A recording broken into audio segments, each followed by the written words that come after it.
that are potentially on any of our social channels, this will also be live there. So we, every Wednesday and Friday at Aha Healing in our studios, we do Wednesdays about relationships and Fridays masterclasses about finding faith. We tend to connect the two dots together because whether you are in a relationship or not, the same themes will show up. They just show up more profoundly, potentially, in your relationships. So for those that have never been here before, my name is Janice Taylor, and I'm the founder and CEO of Aha Healing, Inc. Aha Healing actually came from the word ahava and vice versa. When I was a kid, we had the Oprah show. And for those that maybe knew me in high school, I loved Oprah. In fact, I thought Oprah was just my teacher. And every book that she would talk about, I'd scramble to go buy the book. And I wanted to really understand myself. And Oprah really gave me the window into that. And so when she used to say, have your aha or healing or aha moment, I was like, what is that? Like, where does it come from? Can I get it in the Sears catalog, for example? Like, can I order it up? And what was most profound about it for me was I was like, well, what does it really mean to have an aha moment? I also thought at the time that she was saying ahava, which is the Hebrew word for to give love. And as I moved forward in my life, I came to understand more of my root history, came to understand my family ancestry roots. And as in my 30s, I was like, well, what does this word ahava really mean? And interesting enough, when I Googled the word, because I didn't have Google in the 80s when I was watching Oprah, it meant to give love. So the parts of Ahava and this Aha Healing course was really to understand the concept of love. And where does love come from? Is it come from things outside of ourselves, the things we do? Or is it something that is within us? Is it our birthright? How do we experience this concept of unconditional love? And as I move forward in my life, this was just this nagging sensation. So in high school life, I was really trying to sort it out. And for those that maybe knew me in high school, knew that I wasn't known as this big dater or excellent at relationships, friends and otherwise. It was kind of a nightmare. And looking forward, when I started to do my psychology degree, I felt, well, if I just get married, then I suddenly won't be that girl anymore. I had all of this extraordinary self-loathing and quite a bit of attachment issues. My father was an addict and left when I was 6. So I had a lot of this, I want to say, jumbled up notions of relationships. I got married in university like many people did, quickly had 2 children, and then it all came crashing down. And so all of it seemed to be part and parcel of the same core root issue. And so when we talk about relationships, we really want to get to the heart of them. And so every week we discuss healing in relationship to your relationships, if it's love that you are seeking. And then on Fridays, we talk about finding faith. So today's masterclass, typically I do a deck. So we're going to make that deck available. Today, I decided just to talk to the camera and to talk to those that are signed up for the webinar and the masterclass, and sign up for those that are seeing this live. So most of us really, if we're being honest with ourselves, really just want to be loved. We ultimately seek love. We want to know that we matter. We want to have our concept of our lives validated. And most of us enter relationships, I think, in a hopeful sense, hoping that this time, this will be the one. This will be the time that I will feel unconditionally loved.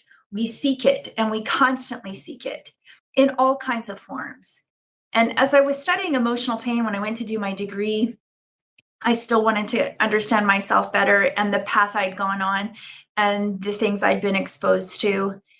I started a journey of getting to the core root of emotional pain, and in particular, the wound that lives in all of us. We all have a wound, whether we want to acknowledge it, whether we've done so well in our head to block it out, cut it off, to have it not exist, to have it not be there. We all have a wound. And when you look at the numbers, it's quite startling. And when we think about a wound, sometimes we don't even acknowledge our wound because maybe the wound is too intense for you. Maybe you didn't think it was a big deal because your parents were still married, and so therefore you didn't have a wound, and that wound doesn't exist. But everyone that I've ever met over this, long, long life, everyone has an emotional pain point, a thorn, a wound, something that is alive in our bodies. Now, past the event, past your 10th birthday, you may not acknowledge that you have a wound. You may have forgotten about it. Maybe you don't think it's a big deal. Usually in our 20s, we're trying to fill that wound. We often go and get married. We seek relationships because we think this time things will be different. But the most important part of this week's masterclass is to talk about shedding. The last two masterclass, the first one was the calling in relationships. The second is our beliefs about relationships. And the third step in our relationship process here at AHA Healing is the shedding. Shedding really is tied to grief. If we look back to who we originally loved, we originally learned about love from those that brought us into the world, your parents, your family. That's who taught us what relationships and love was to look like. We learned it in a nature, in a nurturing environment. We witnessed chaos, maybe, and abuse. Maybe you witnessed divorce when you were a young age and you lost that parent. Maybe you were adopted and you had a loving family, but you still had a different birth family. There's a whole different slew of different reasons of how we first initially love. And when you think about it, when we were born, love was our birthright. We came into this world with the expectation that we would be loved. You can trace this in history. You can look at the Bible. You can look at science. You can look at early child development. And we now know that babies come into the world relational. They come ready for relationship. But something happens between our birth and our 10th birthday, where that wound comes in and that thorn comes in. Now, for some of you may know, my roots are psychology. I'm at Harvard in January to complete a master's thesis around this topic of human addiction. If you think about Abraham Maslow's hierarchy of needs, it starts with your basic needs: food, water, shelter, all your physiological needs that you may have as a child. Right above that is love and belonging. So between your birth and your 10th birthday, you learn the roots of love and belonging. How do I love and belong here in this family I'm now born to? And somewhere between there, this wound enters it, and a thorn, and it's a pesky thorn, gets stuck in love and belonging. That disruption is very, very severe for many humans. Many people have it and they don't even know they do. But it is in charge of your life. It is in charge of everything. And when you think about relationships, when you were a child, you learned to change yourself. I know I have this love and belonging. If I show up as the good girl, maybe I will get love and belonging. Maybe mom and dad will stop fighting. If I pretend that this doesn't bother me, if I don't show my feelings, if I don't do these things, then I can change how I feel. And if you think about that thorn that enters the body so intensely, it changes everything. Yet we don't even know that it's changed us. We don't even know that we're operating from emotional pain. So we continue in our life and we collect our cast of characters. Past your 10th birthday, you go into high school, you're probably looking for relationships, wanting to date. Some cases it's natural, in most cases it's very natural, but you also are trying to solve this emotional pain, but you don't know that you are. See, emotional pain past your 10th birthday gets buried in your subconscious. It gets buried there, and you think it's no longer present. That if you just date the right boy or the right girl, the past will no longer be true. I certainly thought that that would be true for me. But then it comes alive. And at first, it's like a drug. Oh my God, this person likes me. They come into your life.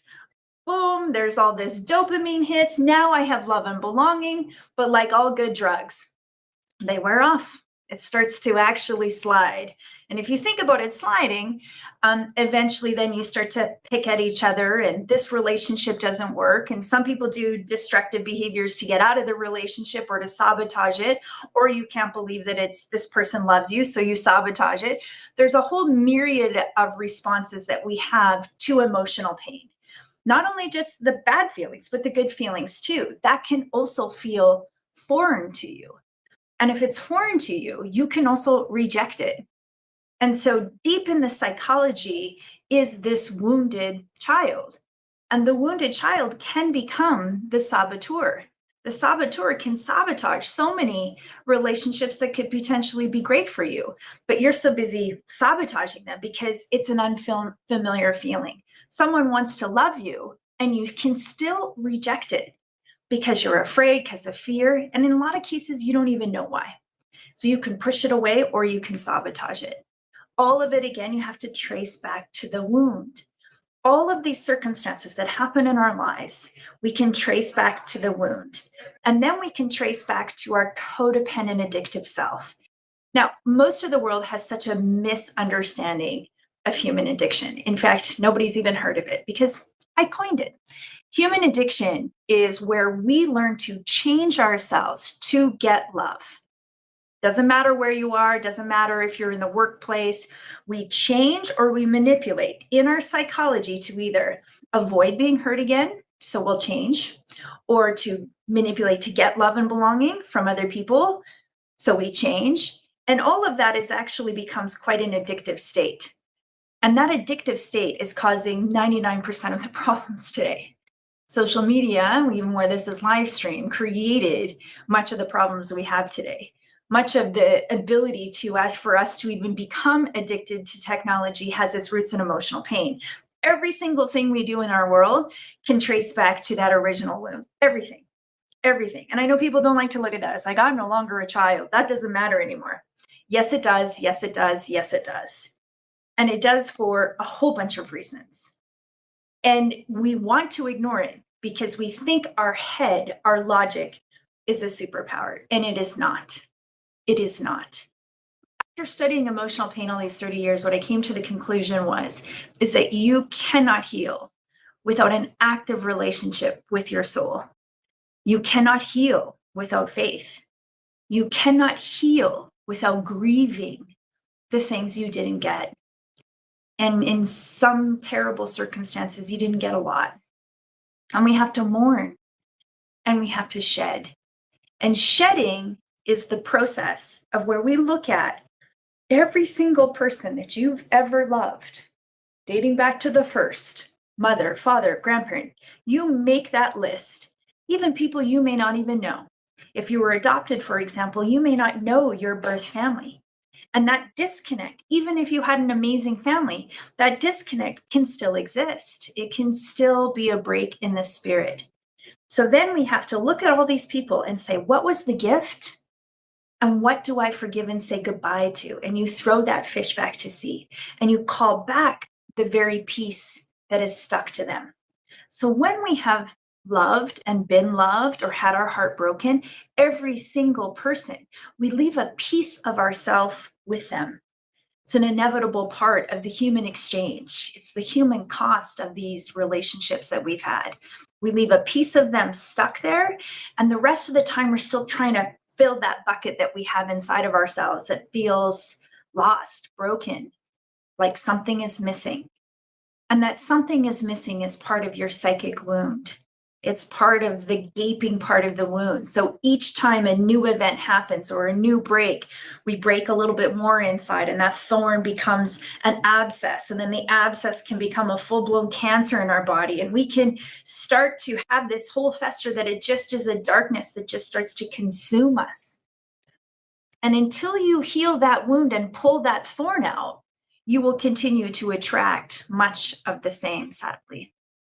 So what do you do about all of this? What do you do about all of this now that you know? So if you are in a relationship right now, or you're seeking love, there's a high probability, if you haven't done this work, the two of you were attracted to each other because of pain. And at first it felt euphoric, like, oh, we found each other. My long lost love is now going to give me love. It's going to show me love. It's going to give me that longing that I have in my heart. And now here is this sad truth, and not to be a Debbie Downer on everyone's Cinderella white horse analogy, but no one can give you the love that you already have. You are already unconditionally loved and full. But when we expect someone to give us these things, show me, do for me, give me loyalty, give me all these things, we stay in our ego construct, which means we're in our head, which means we believe it's finite, which means that it will fall to pieces. It will fall to pieces. That drug will wear out. And if you are seeking relationship guidance and advice, chances are you're at that point. Now, if you are rejecting love, saying, I don't need to be with anybody, I don't want a relationship, chances are you're just afraid and you've had your heart broken, and you're probably lying to yourself. Because all of us at the bottom of all of this want to know that we are loved. That's just being honest. It's just being straight up honest with yourself. If you want love, then you must travel inward first. So whether you are in a relationship or dating, we must go inward. And there's a step to that. In fact, there's a whole process. I wrote it because I'm like, give me the map. When Oprah said, have an aha moment, I was like, great. How do I get one? Like, give me the map. Where is it in the catalog? So I wrote these 12 steps of this theory because I felt that people needed that. We needed to know what is the process to heal our emotional pain and our emotional root. What is that process? Step one, you must know that you have a calling that is bigger than yourself. You must know that. And why I say you must know that, because what else is the point of your suffering? And if we think about Viktor Frankl, who talked about logos therapy, and some people are like, oh, I don't really believe that our suffering leads to our purpose. But I have not found another reason why any human being would ever suffer and be in emotional pain unless it was the ingredients for something bigger than themselves. And that love could be bigger than yourself, that purpose, that calling, that career, that job, that child, whatever it is. I know that the ingredients of your emotional pain are here to serve something bigger than yourself. Step two, what is your beliefs really about love and relationships? Some of you that may be watching this probably knew my mother, good old Marilyn. My mom is a sweet woman, but she fundamentally believes that all men are bastards. That's what she told me as a child. She told me that about my father. She said, all men are bastards. They can't be trusted. They're just all bastards. I have a really wonderful husband who loves my mother more than anything. And she still says that even to him. And so that's a belief structure. That's a belief. Because you've had your heart broken, whatever step of that way, you believe that that's true, and it's not true. Perhaps some of the beliefs have been like, there's just no good men. There's no good people. Everybody's gone. There's nobody in the universe left. You know, there's 8 billion people in the world. I'm pretty sure there's some good ones in there. I know I found one. And we have these beliefs because of what we learned, because of our wound. It's just a pattern. And we repeat and fulfill this self-fulfilling prophecy. And if you've not read that book, it's a great one. What we have is we have this constant self-fulfilling prophecy of these things that may or may not be true.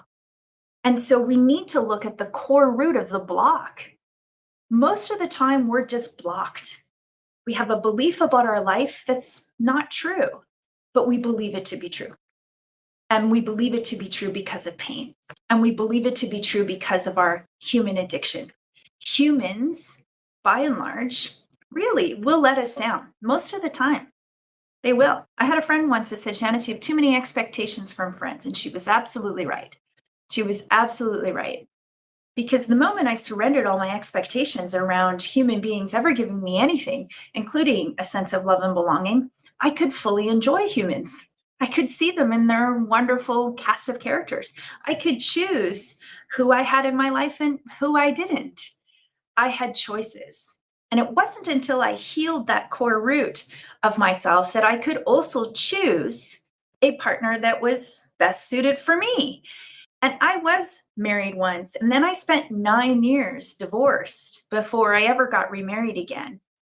And I spent that 9 years meeting other relationships, and some two beautiful souls in there taught me something more about what men were really like in a positive, beautiful way. And then I also learned that I needed to love me, just me, as I was, that I needed to be loved by my breath, and everything else I did was gravy. And when I could go through that belief structure and I could get through those blocks, underneath the blocks of that concrete lies the wound. So you have to break through the top of that, and then the wound is there. And then once we see the wound, we need to send empathy, love, compassion to the wound. We acknowledge the wound and we can heal the wound. And the shedding process at this step is such a critical step, because we can convince ourselves in our logic of so many things, but it's the feeling that is very different. Now, for me, the final thorn that was at the bottom of my pit from all my relationships, from the 30 years of dating life and married life and divorced life and kid life and all of that, at the bottom of that was the original person who broke my heart, which was my dad. Now, all of us have the original person, the original root. Now, in my case, I genuinely now know as a truth, I didn't always, that my dad did love me in the best possible way that he could, with all of his woundedness that was sitting on top of him. And all of that woundedness was sitting on him that prevented him from becoming the man and the dad that he ultimately wanted to be. But I know that I was loved. And towards the end of his life, I hadn't seen him much really after 11. When I was 11 years old, I decided that going to his place was not a good idea for me anymore. So that separation agreement went out the window, and I was able to have some quiet time at home, and I never had to go there again. But those 5, 6 years in his house showed me a lot, taught me a lot, terrified me a lot, broke my heart a lot. And after that time period and going back to my mom's house and having that quiet and all these wonderful families that raised me in the neighborhood I grew up in, I started to see all kinds of relationships and families and how they operated and the jokes they told and the way that someone cooked dinner. I didn't have any of those experiences as a kid, but I had an opportunity to go to all these households.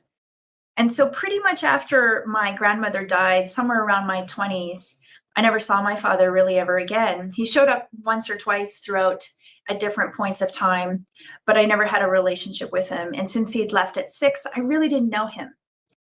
And so my sister had asked me, and my nephew invited me to his wedding back where I'm from in Saskatchewan. So I went to the wedding. And I figured that I would see my dad there, having not seen him.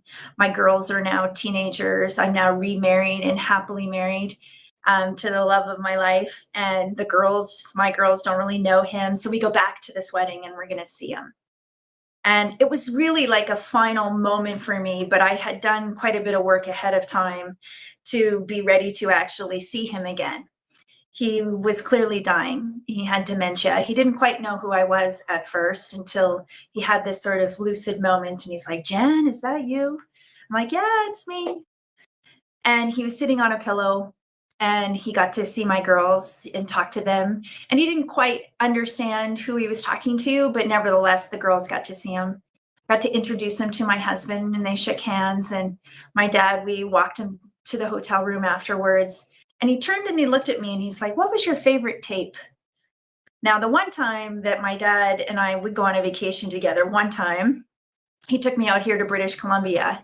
And when he was driving, he had all these cassette tapes. And, we would fight over who got to play what tape. And I told him that my favorite, of course, was Simon and Garfunkel, of the tapes that I remember that he had. And he's like, "I thought so." And that was it.